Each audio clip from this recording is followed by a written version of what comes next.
안녕하세요. 저금리 때 대출받았던 연끌 비토한 사람들의 이자가 계속 늘어나고 있다고 합니다. 이 채무는 계속해서 부실화가 될 수밖에 없음을 우리는 잊지 말아야 될 것 같습니다. 다중채무자라고 하죠. 금융권 3곳 이상에서 대출을 빌린 사람을 다중채무자라고 하는데요. 최근에는 다중채무자들 관련해서 카드 리볼빙 서비스를 사용 못하게 한다. 제한한다. 이런 얘기들이 있었습니다. 물론 그들은 다중채무자 3곳 이상 대출한 사람이 아니라 5곳 이상 대출한 다중채무자들의 한해서죠. 왜겠습니까? 5곳 이상 빌렸고 더 이상 빚을 낸 이유, 카드 리볼빙까지 왔다라는 건 사실상 끝까지 왔다라고 보는 거죠. 그래서 그들에게는 더 이상 대출을 해주면 회수 못하니까 안 해준다라는 거죠. 이래저래 2% 초반대, 중반대 대출받은 사람들이 이자 부담이 되게 저렴하니까, 되게 낮으니까 쉽게 돈을 4억 5억 빌려서 집도 사고 주식도 하고 자동차도 사고 많이 했죠. 근데 이제 그게 2% 중후반이 된 게 지금 벌써 4% 중후반으로 이자 부담이 그때에 비해서 2배가량 올랐죠. 또 시간이 지나면 어떻게 됩니까? 올해 말 그리고 내년 되면 내후년 되면 이자는 눈덩이처럼 불어나서 이제 10% 이자 부담을 해야 될지도 모른다 라는 얘기가 거짓말이 아니라는 거죠. 결국에는 그들은 감당 못할 빚 때문에 쓰러질 수 있음을 받아들여야 될 겁니다. 지금이라도 매우 엄중하게 매우 시급하게 생각하고 서둘러 대책을 모색하지 않으면 답이 없다라는 거죠. 근데 지금 그다지 큰 우려를 안 하고 있다라고 하면 그냥 쓸려간다라고 봐야 될 것 같습니다. 마이너스 대출, 신용대출, 주택담보대출 이래저래 대출을 3곳 이상 대출을 했던 사람들은 이제 답이 없는 거죠. 부실폭탄이 돼가지고 언제든지 무너질 수 있다는 걸 명심해야 됩니다. 과거에는 저소득층들이 무너졌다고 하면 이번에는 고소득층입니다. 맞벌이 해가지고 합쳐서 연수입이 1억이 넘는다. 1억 2천이다. 이러면서 5억 7억을 그냥 빌렸죠. 감당 못할 빚들을 많이 졌습니다. 그로 인한 대가는 이제 서서히 다가오고 있는 거죠. 그리고 대출을 돌려막기 한 126만 명 자영업자들이라고 합니다. 이들이 제일 먼저 내몰리죠. 문재인 정부 때 2년이라고 하는 기간 동안 계속해서 미루고 또 미루고 또 미뤘죠. 되게 나쁜 짓을 했던 겁니다. 그 자영업자들, 대출 원금은커녕 이자 납부도 못하는 사람들을 부실을 계속 감추고 뒤로 미루면서 자기 때 터뜨리지 않고 넘겨버린 거죠. 그렇게 받은 지금 현재 그들의 부채는 어떻게 되겠습니까? 누가 탕감을 해주겠습니까? 쉽지 않은 얘기입니다. 다중채무는 암보다도 더 무서운 겁니다. 연체가 되면 끝입니다. 돈을 빌려서 투기를 했다, 연끌했다, 비투했다. 이 표현 자체가 정상이 아니고 비정상이었고 무리였다라는 거죠. 그 무리함은 언제든지 문제가 돼서 터진다라는 거죠. 지금도 그들이 엄청나게 큰 돈을 번 부자가 된 것처럼 착각하고 있는 거죠. 10억의 자산을 가지고 있어도, 부동산을 가지고 있어도 이자 100만원 못 내면 뺏길 수 있다는 걸 잊지 말아야 됩니다. 예를 들어서 대출 이자가 대출을 5억을 대출했다고 치자고요. 그리고 그 5억 대출의 이자가 예를 들어 200만원이라고 생각해 보자고요. 그러면 처음에는 첫 달에는 연체하면 그 대출 이자 200만원에 대한 연체 이자가 붙습니다. 근데 시간이 지나면 어떻게 됩니까? 200만원에 대한 연체 이자가 아니라 전체 대출 금액 5억에 대한 연체 이자, 가산 금리가 붙습니다. 이 말은 절대로 그 대출이 수월한 게 아니다라는 말씀을 드리기 위해서 하는 얘기입니다. 지금은 매우 어려운 사람이 많습니다. IMF 때보다 더 안 좋습니다. IMF 때는 기업의 부채가 문제였다라고 하면 지금은 뭡니까? 기업 부채도 문제, 가계 부채도 문제, 정부 부채도 문제, 모두가 다 여유가 없다라는 거죠. 이런 상황이기 때문에 누가 대신 받아주거나 어쩌거나 할 겨를도 없다라는 거죠.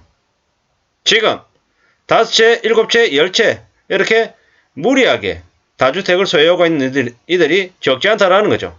그리고 그들이 전세금을 되돌려줄 수 있는 능력이 되나? 안 되죠.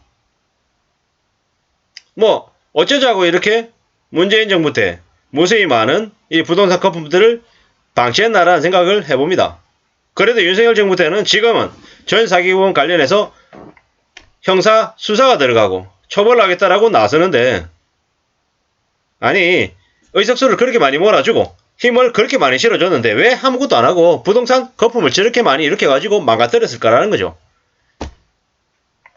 정부 부채 600조로 박근혜 정부 때 넘겨줬더니 1000조 넘게 400조 넘게 정부 부채만 들이다 늘어났죠.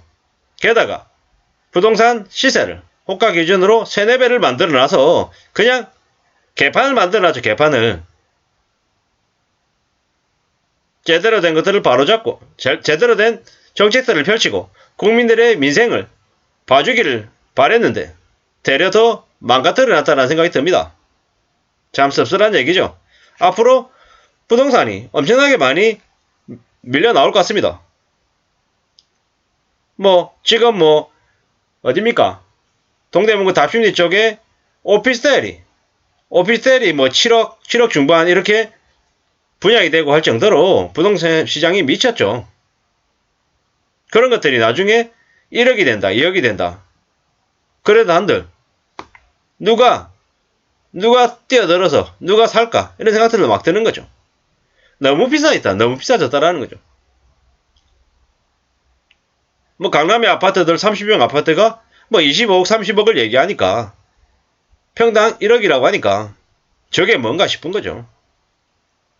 보통의 직장인들이 아무리 월급을 많이 받아도 그러한 10억 20억짜리 집을 과연 살 수 있을까? 안 믿기는 거죠. 이제 앞으로 대출금리도 가파르게 오를 거잖아요. 지금이 8월 25일 이후 한국은행의 기준금리를 2.5%를 만들어놨습니다. 나중에 또 올리고 해서 2022년 연말이 되면 3.0이 된다고 하죠.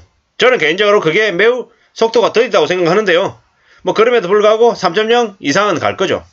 미국은 지금 현재 8월 달에 2.5인데 9월 달 되면 3.0에서 3.25 되고 또 올리고 해서 연말이 되면 3.75에서 4.0까지 갈 걸로 보여집니다.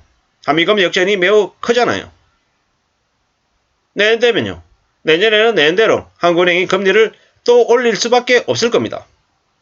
미국이 기준금리가 4%가 되고 4.5%가 되고 5%가 될 수도 있음을 계속 생각해야 됩니다. 우리는 항상 최악의 경우를 생각하고 최악을 염두하고 부정적인 생각들을 계속 가지면서 현실을 내다봐야 됩니다. 그래야 현실이 조금이나마 나아질 수 있지 않을까라는 생각을 해봅니다. 앞으로 부동산 경매 물량이 엄청나게 쏟아져 나올 겁니다. 파산하는 사람들도 엄청나게 많이 나올 겁니다. 왜 그러겠습니까? 너무 욕심을 부리고 탐욕을 가졌던 탓입니다. IMF 때는 경제 충격이 한 방에 터져 나와서 나중에 서서히 그래도 극복할 수 있는 시기가 있었습니다. 그때는 그래도 경제 성장률이 지금에 비해서 몇 배나 높았습니다. 8%, 9%, 10% 이랬죠. 지금은요. 2022년 올해 연 마감하면 한국의 경제 성장률은 2%, 2.1%, 2.2%, 2.3% 이 정도 되겠죠. 상반기에 0.6, 0.7에서 1.3이었습니다. 하반기 어느 정도 될까요? 그냥 2.1에서 2.3 정도가 될 거다라고 추정합니다. 2023년에는 경제 성장률이 1% 후반대로 주저앉을 겁니다. 그 다음 5년은요. 계속해서 경제 성장률은 나아지지 않죠. 시간이 지나면 지날수록 1% 중반대, 1% 초반대, 그 다음에는 0%대로 진입할 거다라고 보는 겁니다. 이렇게 안 좋은 상황인데 무리하게 빚을 진 사람들은 어떻게 되냐? 그냥 인생이 망가진다, 인생이 끝장난다라고 봐도 하나도 이상하지 않는다는 말씀을 드립니다. 절대로 쉬운 거, 절대로 편한 거 없다라고 봐야 됩니다. 우리가 살아가는 삶이 괜찮을 거다, 좋아질 거다 이렇게 마음먹으면 안 된다라는 거죠. 특히나 지금처럼 금리가 가파르게 올라가서 중금리 시대가 다가오고 있기 때문에 우리는 어떻게든 함부로 빚지지 말고 어떻게든 삶의 수준을 잘 지켜나가면서 조금이라도 저축하면서 아끼면서 살아야 될 거다. 그게 가장 현명하고 가장 안전한 길임을 잊지 말아야 될 것 같습니다. 감사합니다.